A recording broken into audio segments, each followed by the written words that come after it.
So let's look at two-step equations now, continue with that, but now we'll remind ourselves how we deal with brackets.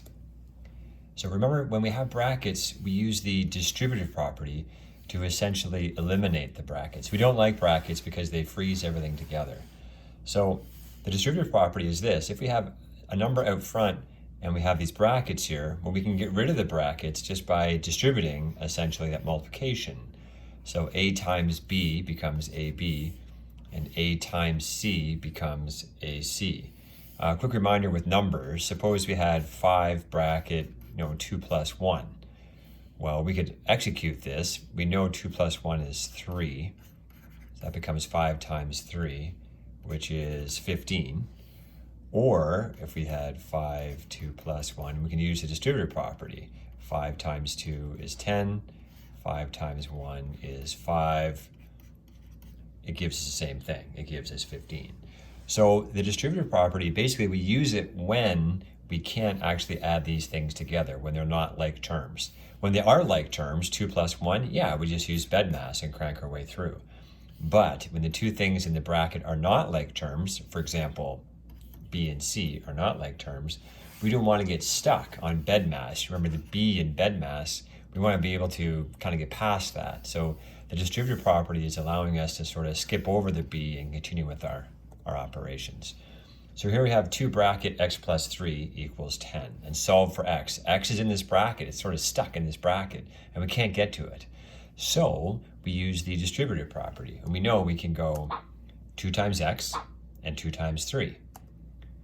Well, we know 2 times x is 2x, and 2 times 3 is 6. So that distributive property allows us to get rid of the brackets and essentially end up with the same answer.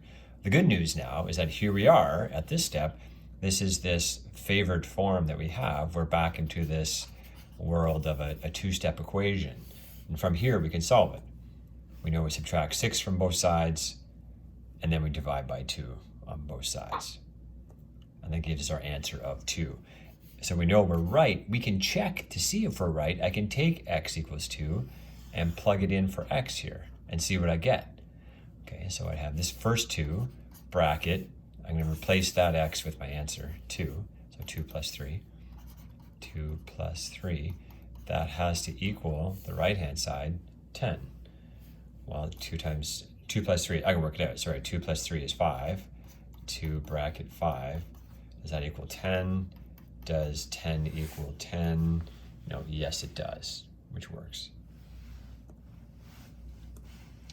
In this case, 5 bracket x minus 2 equals 50. Same thing, we have these brackets, we don't want it. So I'm going to use the distributive property again to get rid of the brackets. So I have 5 times x. 5 times x is 5x. 5 times negative 2 is negative 10. Now I'm back in the world of, as soon as I'm here, brackets are gone, I'm back into two-step again. I add 10 to both sides, and then divide both sides by 5. That gives me my answer, and I can check my answer to see if I'm correct. That's it. Okay, see the posted sheets.